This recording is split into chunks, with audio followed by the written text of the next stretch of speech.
Hello, I'm Dave Stansiu. I'd like to welcome you on the new episode of Leadership Execution Podcast, a podcast for leaders who would like to make a difference. My goal is to inspire you to take the initiative, to change what no longer works, and to provide you with the necessary strategies, approaches, and tools to achieve that.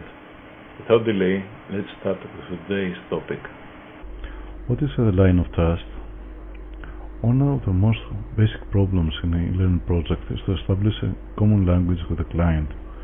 Even this part is not usually referred to in the learning literature as a problem, but my experience says that it is. And a major one if you do not have the experience to identify it and resolve it quickly and efficiently by establishing channels of trust with the client. Trust is all about learning, as in business in general. Your client trusts you. That means trust your knowledge, your skills, your expertise, your experience, your resources, your partners, your associates, etc. for delivering value to his company, his people.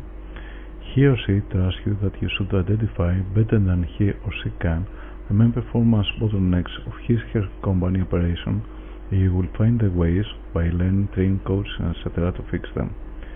This interaction is an interplay of trust aiming at forging solid foundation for a cooperation, association, or joint venture. Such venture is not just training or e-learning.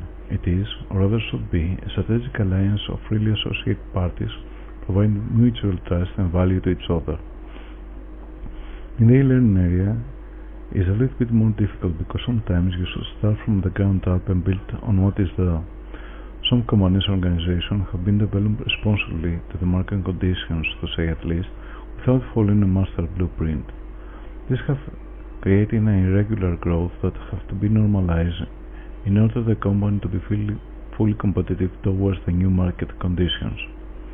In this operation, e-learning has a major role as a disruptive agent able to smooth out the edges caused by autonomous responsible reflexes of the organization in a previous level of its development and developing a more proactive position towards the market.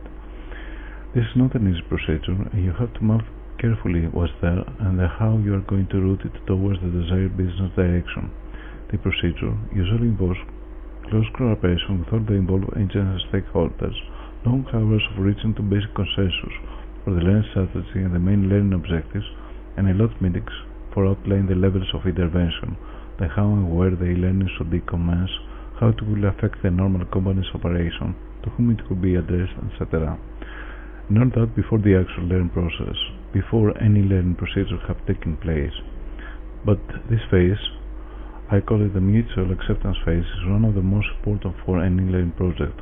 Without this phase, trust should not be built among the two groups, the learning vendors and the clients working groups. The communication would be stalled and nothing would be moved forward with an ease. That's why it is important for you in any project, and especially to e-learning project, to establish a common vocabulary in order to facilitate clarity to your communication, to your actions, and cultivate lines of trust in the early stages of the project. Thank you. Thank you all for listening today. I'd love to see you at the next episode of Leadership Initiative Podcast. If you have a question or a comment, please send me a message at my site, takistansiu.com. Until next time, take the initiative to become the person you want to be. Start now and make a difference. Thank you all for listening.